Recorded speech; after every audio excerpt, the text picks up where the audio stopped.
देखो ये हमने जो 1 मार्क्स की वर्कशीट है, जो ये मेरी असाइनमेंट है, ये मैंने पिछले साल मान लो बनाई है। तो पिछले साल हमारे पास 4 टॉपिक थे। इस साल हमारे पास पहले चैप्टर में 4 टॉपिक थे, इस साल 2 टॉपिक है। तो कुछ इसमें क्वेश्चन हमने करने हैं और कुछ क्वेश्चन इसमें से नहीं करने। मैं साथ के साथ आपको करता जाता हूँ और बताता जाता हूँ कौन से करने हैं कौन से नहीं करने। सबसे पहले पहले पे आ जाते हैं जी। पहला क्वेश्चन पढ़ो जरा फटाफट तेजी से। The exponent of 2 in the prime factorisation of 144। Exponent मतलब पावर। 2 की पावर कितना आएगी? 144 आएगा। बताओ 2 की पावर कितना? 2 की पावर 532 होता है। 32 664 और बताओ कितना आएगा?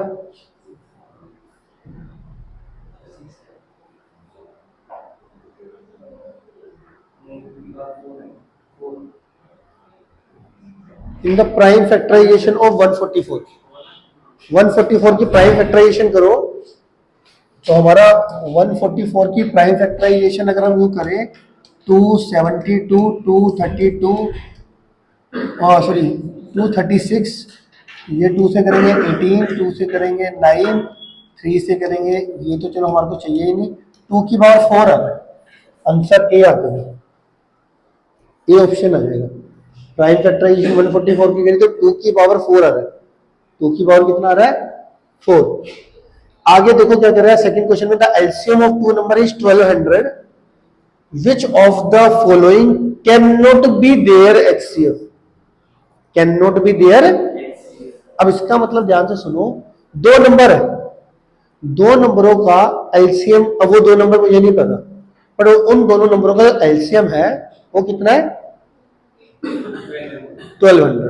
और उन दोनों का एचसीएफ, तो तुम्हारे को मैं बताता हूं कि किसी भी 2 नंबरों का आप एलसीएम निकाल लो और उन्हीं 2 नंबरों का एचसीएफ, मतलब 2 नंबरों का एलसीएम निकाल लो, 2 नंबरों का एचसीएफ निकाल लो। हमेशा एचसीएफ एलसीएम का फैक्टर होता है। ये बात आपने नोट नहीं करी होगी। कोई भी 2 नंबर अगर तुम उसका एलसीएम और एचसीएफ दोनों निकालते हो, HCF is always a factor of LCM. इसका मतलब हुआ इन्होंने बोला कि कौन सा फैक्टर नहीं है, उन दोनों नंबरों का एलसीएम 1200 है, एचसीएफ इन चारों में से कौन सा नहीं है जो 1200 को डिवाइड नहीं कर रहेगा। सीधी सी बात है। तो हमारा ऑप्शन कौन सा आ जाएगा? 5। ये भी 1200 को डिवाइड करता है, ये भी और ये भी। ये नहीं करता, एक ही ऑप्शन आ रहा है, समझ रहे हो? कोई भी 2 नंबरों का एचसीएफ निकाल लो, एलसीएम निकाल लो, HCF is always a factor of LCM. तो हमने सिर्फ ये देखना था कि कौन सा एलसीएम को डिवाइड नहीं कर रहा, वो एचसीएफ नहीं हो सकता। ठीक है, तो 500 आ गया जी। आगे बढ़ते हैं जी। आगे क्वेश्चन में क्या कर रहा है? थर्ड क्वेश्चन देखो, ये n है कोई नंबर और इसकी ये आपको प्राइम फैक्टराइजेशन दे रखी है। Then the number of consecutive zeros in n where n is a natural number. कह रहा है n के अंदर अगर मैं इन नंबरों को मल्टीप्लाई करता हूं, सबको मल्टीप्लाई कर देता हूं, आपके हिसाब से कॉन्जिक्यूटिव जीरोस कितनी आएगी? इनको मल्टीप्लाई करना है। तो पहले मैं आपको बताता हूँ जीरोस कैसे आती है, एक जीरो कैसे आती है। अगर एक 2 की पावर 1, एक 5 की पावर 1 मल्टीप्लाई होता है तो एक 10 आता है। 10 का मतलब कोई भी किसी भी नंबर को 10 से मल्टीप्लाई करोगे तो एक जीरो आ गया। मतलब एक जीरो कैसे बनती है? एक 2 और एक 5 से। एक 2 और एक 5 से 10 बनता है। 10 मतलब एक्सट्रीम राइट पर जीरो आ जाती है। ये समझ में आ रही है मेरी बात? जैसे मैंने लिखा 10 लिखा तो 10 क्या होता है? 2 की पावर 1 इंटू 5 की पावर 1। तब देखो एक जीरो आई कि नहीं आई? अगर मैं 5 की पावर 2 इंटू 2 की पावर 2 लिख दूं तो कितना आया? 100। देखो कॉन्जिक्यूटिव 2 जीरो आ गई। कितने जीरो आ गई? कॉन्जिक्यूटिव 2 जीरोस आ गई। ऐसे पूछ रहा है कितनी आएगी, तो मैंने ये देखना 2 की पावर और 5 की पावर कितनी मल्टीप्लाई हो जाएगी। तो ये 2 की पावर 3 है, ये 5 की पावर 4 है। बट 2 की पावर 3 की पावर 5 की पावर 3 से मल्टीप्लाई होकर 10 की पावर 3 बना देगा ना। पावर सेम तो base multiply, power same base multiply. अब जो इसका एक एक्स्ट्रा 5 है वो तो 2 से मल्टीप्लाई होगा नहीं, तो 3 जो 3 2 है वो 3 5 से मल्टीप्लाई होकर 3 जीरोस बना देगा। 2 की पावर 3 5 की पावर 3 से मल्टीप्लाई होकर 10 की पावर 3 बना देगा। बट ये एक 5 एज इट इज रह जाएगा। इसमें अगर आप मेजर मेजर बात देखना चाहते हो तो आप ये फोकस करो, इसमें कॉन्जिक्यूटिव 3 आ जाएगा, बी ऑप्शन आ जाएगा। समझ में आया ये कॉन्सेप्ट? नहीं आया? आप दोबारा समझो क्या कह रहा हूं मैं, कि किसी भी नंबर में मान लो एक्सट्रीम राइट पर एक जीरो है, जैसे मैं कह रहा हूं ये 5340, इसकी तो प्राइम फैक्टराइजेशन करोगे ना, 2 की पावर 1, 5 की पावर 1, ये एक होगा, मतलब जो पेयर बनेगा इसका। आप ऐसे समझ लो 2 और 5 के पेयर कितने बन रहे हैं मल्टीप्लाई में, जो जो पूरे पूरे बन रहे हैं, 2 5 का एक पेयर माना जाएगा। ऐसे अगर मैं देखो 2 की पावर 3 है, 5 की 4, मगर पेयर तो जैसे 2 और 5 का एक, फिर 2 और 5 का एक, फिर 2 और 5 का एक, और चौथा नहीं बनेगा क्योंकि यहाँ पे जो फोर्थ 2 टाइम्स नहीं है, 2 टाइम्स जो है वो 3 ही है ना, 2 जो है वो 3 टाइम्स है, तो पेयर कितने बनेंगे 2 और 5 के? 3 बनेंगे, तो कॉन्जिक्यूटिवली 3 ही जीरोस आएंगे। क्या मेरी बात समझ में आ रही है? अब आगे समझ 100%। तो जितने 2 और 5 मिलेंगे उतनी जीरोस आएंगी, तो मेरे यहाँ पे 2 और 5 3 टाइम से मीट कर सकते हैं, तो 3 ही जीरोस आएंगे, तो इसका आंसर आ जाएगा 3। ठीक है जी, आगे चलते हैं जी। The sum of the exponent of the prime factor in the prime factorization of 196। इसमें क्या कह रहा है, 196 की जो प्राइम फैक्टराइजेशन करोगे उसकी प्राइम फैक्टराइजेशन की पावर का एडिशन, वो तो तुम कर ही लोगे, करवाने की जरूरत तो नहीं है। क्वेश्चन समझ में आ गया आपको? The sum of exponent of prime factor in the prime factorisation of 196। जैसे मान लेते किसी की प्राइम n है, अब n की मान लेते, ये मैं अभी वैसे ही कर रहा हूं, इसकी 2 की पावर 3 इंटू 5 की पावर 3 मान लीजिए आ गया। अब मैं इसके अकॉर्डिंग आंसर आना चाहिए 6। जो भी 196 की प्राइम फैक्टराइजेशन आएगी उसके प्राइम नंबर्स की जितनी भी पावर होगी उनका एडिशन करने की बात कर रहे हो। क्वेश्चन समझ में आ गया? इसी तरीके से 196 की प्राइम फैक्टराइजेशन करके उनकी पावर को ऐड कर देना। ठीक है जी, आगे चलो जी। The number of decimal places, ये आपके सिलेबस में कट गया है तो ये आप रहने दो अभी। अगला क्वेश्चन देखो जी, 6th। If the LCM of A and 18 is 36, A एक नंबर है and 18 is 36, and the HCF of A and 18 is 2, then A is LCM of, देखो LCM of A and LCM of A और 18 दे रखा है आपको कितना 36, और HCF of A and 18 जो दे रखा है वो दे रखा है 2। जब भी मुझे एलसीएम और एचसीएफ दिया होता है तो मुझे सेकंड एक्सरसाइज का वो रिलेशन याद रहता है कि LCM into HCF is equal to the product of 2 number. LCM into HCF is equal to product of 2 number.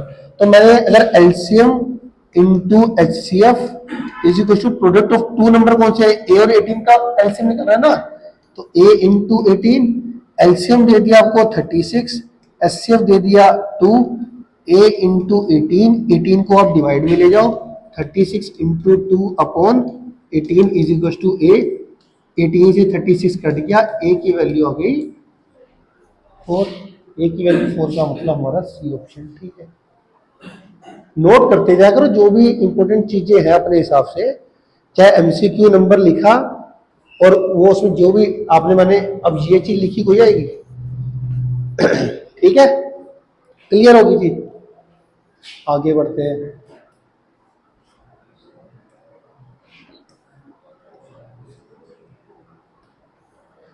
आगे क्या कह रहा है मेरे पास, 7th क्वेश्चन देखते हैं।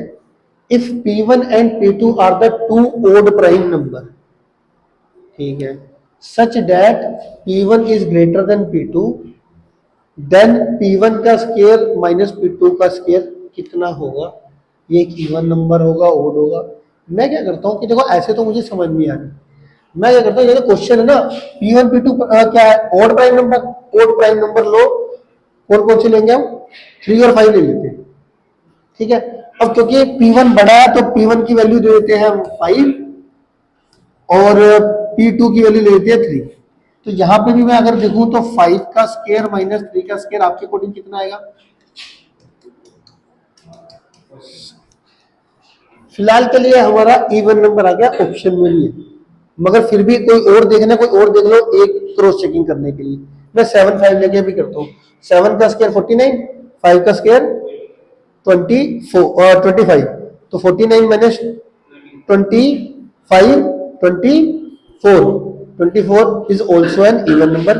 दो क्वेश्चन चेक कर लिए, हमारा इवन नंबर आ रहा है ऑप्शन बी।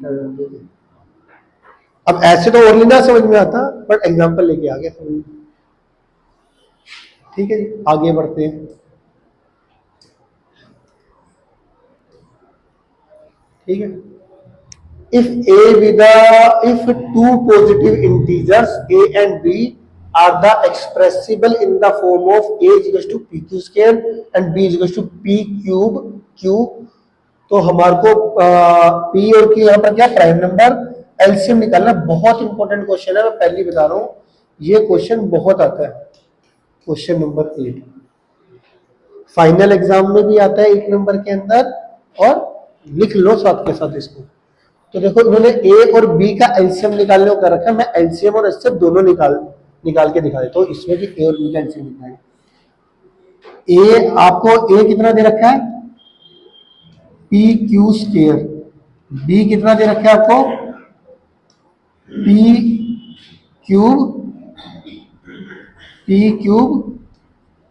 क्यू। और आपको एलसीएम ऑफ ए बी निकालने को कह दे, एलसीएम ऑफ ए बी निकालने को कह दे या एचसीएफ ऑफ ए बी निकालने को कह दे, तो वो क्या आएगा? एलसीएम क्या आएगा? एलसीएम में मैंने आपको बोला था कि जो राइट साइड है पी और क्यू प्राइम नंबर है ना, तो राइट साइड वाले जितने प्राइम नंबर है वो सारे लिखने पड़ते हैं। पी भी आ गया, क्यू भी आ गया, और हाईएस्ट पावर पी की हाईएस्ट पावर 3 है, क्यू की हाईएस्ट पावर 2 है। ऐसे ही करते हैं ना हम। एलसीएम कैसे लेते हैं? सारे प्राइम नंबर एलसीएम में लिख लेते हैं और उसकी हाईएस्ट पावर लिखते हैं। पी तो दोनों में है, पर हाईएस्ट पावर 3 थी, क्यू में भी हाईएस्ट पावर 2 थी, तो पी की क्यूब क्यू स्क्वायर आ गया। एचसीएफ में हम क्या लेते हैं? कॉमन प्राइम नंबर और lowest power. Common prime number तो पी और क्यू दोनों है, लोवेस्ट पावर पी क्यूब और पी में पी है, पी की पावर 1 है, और क्यू स्क्वायर और क्यू की पावर 1 में लोवेस्ट पावर कितनी है? 1 है। तो हाईएस्ट एचसीएफ इसका आ जाएगा पी की पावर 1 इंटू क्यू की पावर। क्या मेरी बात समझ में आ गई? तो हमारा इसके अंदर ऑप्शन देखेंगे तो पहला ऑप्शन, नहीं सॉरी, एलसीएम निकालने होगा था ना, एलसीएम तो इसमें आ जाएगा हमारा, तो ये हमारा 8th क्वेश्चन है ना, 8th क्वेश्चन एलसीएम निकालने होगा था, एलसीएम में हमारा आ जाएगा इसका सी।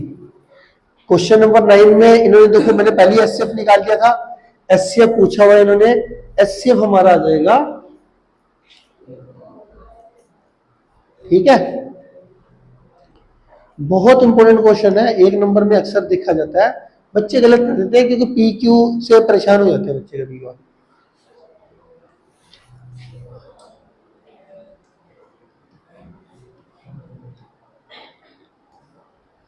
टेंथ क्वेश्चन देख लेते हैं। If two positive integer m and n are expressible this, और इसके अंदर मेरे को एचसीएफ ऑफ mn बताना है, एचसीएफ ऑफ mn।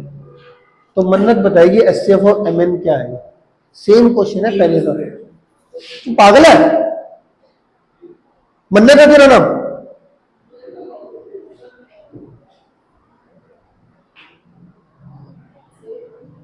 m और n, इसका आपने क्या निकालना है? एचसीएफ।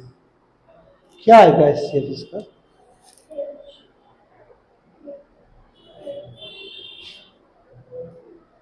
एचसीएफ इसका आएगा ए ऑप्शन। तुक्का मार रहे हो? कैसे निकाला? एचसीएफ कैसे निकालते हैं इन दोनों? हाँ, एलसीएम को छोड़ दो, एचसीएफ कैसे निकालते हैं सीधा बताओ। वो फॉर्मूले से कोई निकलेगा, तो डायरेक्ट ही निकल जाएगा।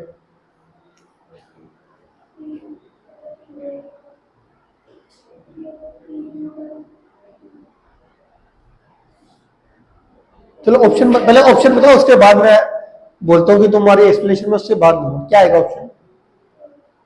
गलत है। और कोई तू बता भाई।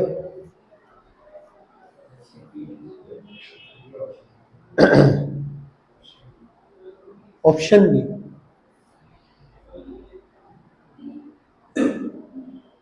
बी ऑप्शन आएगा भाई। अभी इससे पहले वाला क्वेश्चन सेम टू सेम है। एचसीएफ ऑफ एम एन निकालना है आपने। एचसीएफ ऑफ एम एन क्या, एम क्या है तुम्हारा? P Q cube. एन तुम्हारा क्या है? पी का cube Q square. HCF of M N निकालना है। तो इन दोनों में हम एचसीएफ में अभी क्या सिखाया था? दोनों में कॉमन प्राइम नंबर और दोनों का लोवेस्ट पावर। अब पी दोनों में आ रहा है, क्यू भी दोनों में आ रहा है, तो पी की लोवेस्ट पावर 1, क्यू की lowest power 2, P Q square. B option. नहीं आ रहा बेटा समझ में? इससे पिछला क्वेश्चन भी सेम था।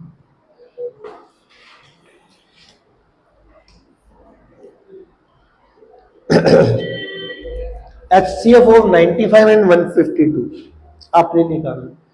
एक तो तरीका है कि आप प्राइम फैक्टराइजेशन से वही निकालो, इसकी प्राइम फैक्टराइजेशन करो, इसकी प्राइम फैक्टराइजेशन करो और HCF निकाल दो। दूसरा अगर कोशिश करो तो, अगर आपका दिमाग तेज है तो HCF का मतलब मैंने आपको क्या बताया था? सबसे बड़ा नंबर जो इन दोनों को डिवाइड करे। तो आप सोचो इन दोनों को डिवाइड करने वाला सबसे बड़ा नंबर कौन सा हो?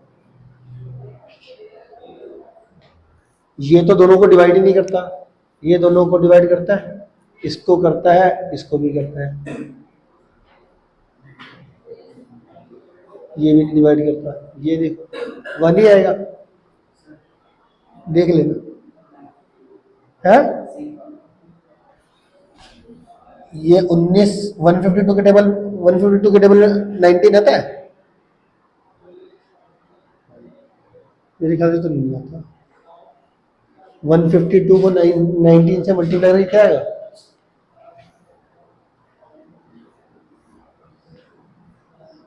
हाँ आते आते, ठीक है सही, दोनों ठीक। 19 5 जा 95 और 19 8 जा 152, तो सी ऑप्शन है। एचसीएफ दो नंबरों का दे रखा है, एलसीएम दो नंबरों का निकालना है। कैसे निकालोगे? फॉर्मूले से। HCF into LCM is to product of two number, पता है? HCF into LCM is to 26 into 169 करके आपका आंसर आ जाएगा। HCF into LCM is to the product of two number. HCF कितना दे रखा है? 30। एलसीएम हमें निकालना है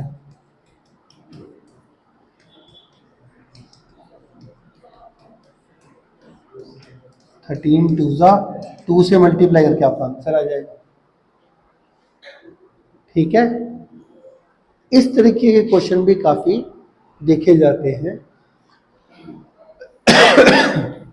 ठीक है,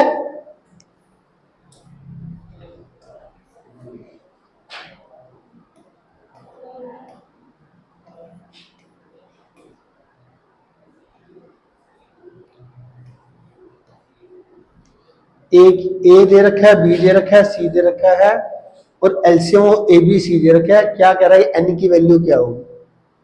एन कहां पर है जरा देखो, ये 3 की पावर एन, ये ना एन की पावर क्या होनी चाहिए? तो मैं ना इतनी जल्दबाजी करता नहीं, मैं पहले फटाफट तेजी से पहले ए की वैल्यू लिख लो अलग से। ए की वैल्यू आ गई 2 की पावर 3, ए की वैल्यू होगी 2 की पावर 3 इंटू 3 की पावर 1, बी हो गया 2 3 5, सी हो गया 3 की पावर n इंटू 5 और A B C, LCM of A B C दे रखा है आपको। क्या दे रखा है? 2 की पावर 3 इंटू 3 की पावर 2 इंटू 5 की पावर 1। अब जैसा हम जानते हैं ए बी सी में अगर एलसीएम लेना है, आप कैसे लेते हो एलसीएम? अगर मैं आपकी बात करूं तो आप पहले तो 2 3 5 सारा लिख लेते हो एलसीएम में, फिर इसकी हाईएस्ट पावर लिखते हो। तो 2 की हाईएस्ट पावर कितनी लिखोगे? 2 ये रहा, 2 ये रहा, हाईएस्ट पावर इसकी लिखोगे 3। इन्होंने भी लिखी है 3, एकदम सही है। बी की हाईएस्ट पावर, थ्री की हाईएस्ट पावर क्या लिखोगे? थ्री की पावर, एक तो ये वन है, एक ये वन है, एक ये एन है। एलसीएम में कितनी दे रखी है? टू। अब इसका मतलब है ये एन की वैल्यू टू ही लोगे तभी एलसीएम थ्री की पावर टू लिख पाओगे, या तो लिख ही नहीं पाओगे। इन्होंने एलसीएम लिख दिया ना थ्री की पावर टू, इसका मतलब इन दोनों के बेसिस पे तो थ्री की पावर वन ही आना चाहिए था एलसीएम, बट क्योंकि एबीसी का एलसीएम आपको थ्री की पावर टू दे रखा है, तो इधर एन की वैल्यू टू लोगे तभी थ्री की पावर टू हो जाएगा। तो यहां पर एन की वैल्यू आपको टू लेनी पड़ेगी तभी बात बनेगी फाइव की पावर वन। तो एन की वैल्यू हमारी टू आ गई, एन की वैल्यू हमारी टू आ गई। जिसको नहीं समझ में आता हैंड रेस करना है, लिखने पे ज्यादा ध्यान नहीं देना। समझ नहीं आया तो सब बेकार है, आप समझ रहे हो मेरी बात? सारा लिखना, सारे नोट्स। आप सोचते कई कई बार मैं क्या करता था कि जब मेरा पढ़ने का मूड नहीं होता था तो ना मैं टीचर को दिखाने में बहुत लिखता था, लिखता रहता था, देखो सर मैं कितना पढ़ रहा हूँ, देखो सर मैं कितना पढ़ रहा हूँ। आप भी आपने किया कभी ऐसा? अगर आपने नहीं भी किया तो मुझे पता नहीं, मैं करता था। खासतौर से जब टीचर मेरे एकदम नियर बाय बैठता था तब तो मैं पक्का करता था। वैसे शायद ना भी करूं, पर टीचर नियर बाय होता था ना, और वो पढ़ा रहे हैं कोई चीज जो लिखनी भी है, अब समझ नहीं आ रही पर लिखने में लगा हो कुछ ना कुछ। ऐसा हर किसी बंदे ने अपनी जिंदगी में कभी ना कभी शायद से किया हो, खासतौर से जब टीचर नियर बाय बैठता है। दूर बैठा हो तो कोई बात, मगर इसका नुकसान ही है एट द एंड। समझ रहे हो मेरी बात? अरे जब समझ ही नहीं आ रहा लिखने का क्या फायदा है, नोटबुक काली हो रही है। यहाँ पे तो मैं तुम्हें डरा के भी नहीं पढ़ा रहा हूँ, आप उन्हें खुल के बात करना। मेरे को कोई चीज नहीं समझ आई, समझने पे ज्यादा ध्यान देना है। एक भी परसेंट नहीं लिखोगे, इसका जुगाड़ बिठा रखा, अभी क्यूआर कोड स्कैन करके भेज दूंगा, क्यूआर कोड आ जाएगा। वीडियो है, वीडियो अपलोड आके वीडियो का लिंक मांग लिया करो। सब ऑप्शन अवेलेबल है। आपका ध्यान मैक्सिमम किस पे होना चाहिए? समझने में, कि भाई मुझे समझ आ रहा है कि नहीं आ रहा। दो बार पूछो, तीन बार पूछो, समझने में। ठीक है? एन की वैल्यू टू कैसे आई, समझ में आ गया? आगे बढ़ते हैं।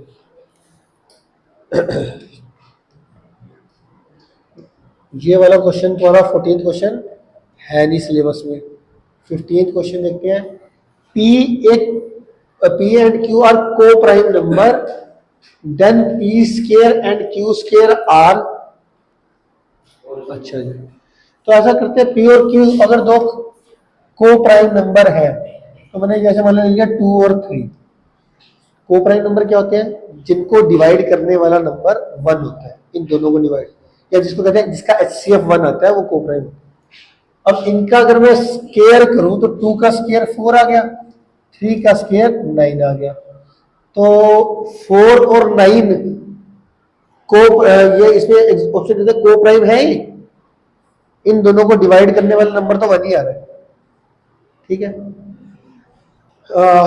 ये दोनों इवन नहीं हो सकते, ओड नहीं हो सकते। ये दोनों ऑप्शन तो देखो गए कट, क्योंकि एक इवन आ रहा है, एक ओड आ रहा है। एक्चुअली दोनों इवन आ रहे हैं, दोनों ओड आ रहे हैं, तो ये दोनों कट गए। मेरे हिसाब से ऑप्शन को प्राइम का लग रहा है। और भी कोई, फिर भी अगर आपको लग रहा है कि यार एक एग्जांपल में ना सैटिस्फैक्शन नहीं हो रही, एक और ले लेते हैं, 3 और 4 ले लेते हैं। 3 का स्क्वायर 9, 4 का स्क्वायर 16। अब देखो क्या ये को प्राइम आ रहे हैं, फिर से को प्राइम आ रहे हैं। 9 और 16 को डिवाइड करने वाला सबसे बड़ा नंबर 1, 9 और 16 को डिवाइड करने वाला भी नंबर 1 नहीं आ रहा कोई, ये मतलब को प्राइम आ रहे हैं दोनों। एक में नहीं दिल मान रहा, एक और लेके देख लो, 10 सेकंड तो 10 सेकंड में नहीं लग रहे वहां। ठीक है, 16 नहीं करना, ये नोट करते हैं ना जो सा नहीं करना। 17th भी नहीं करना, 18th देखो, नोट कर रहे हो सारे बच्चे जो सा नहीं करनी, नोट कर लो तो बाद में। 18th देखो, 18th क्वेश्चन में क्या कह रहा है? If n is a natural number 9 की पावर 2n माइनस 4 की power 2n is always a divisible by,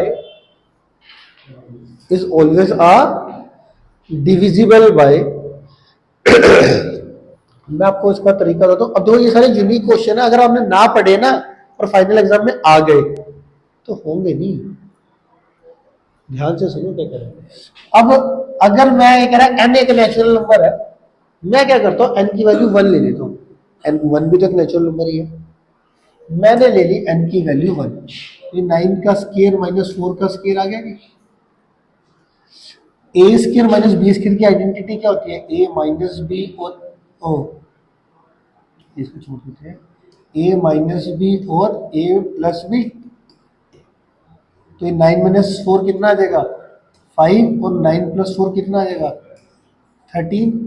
तो जो ये नंबर हुआ इसके दो फैक्टर निकल गए 5 एंड 13, इसका मतलब 5 से भी डिवाइड होगा और 13 से डिवाइड होगा। मेरा ऑप्शन सी होगा, बोथ 5 एंड 13। डिफरेंट है, मजेदार क्वेश्चन है। तो कोई बच्चे तुक्के मारेंगे। क्या मेरी बात समझ में आ गई आपको? ले लो, क्या लूँ बताओ? 2 ले लेता हूँ। ये 2 लूंगा, ऐसे लिख सकता हूँ,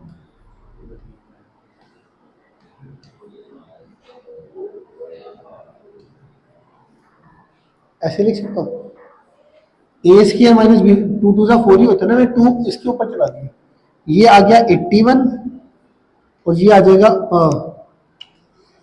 81 का स्क्वायर माइनस 16 का स्क्वायर।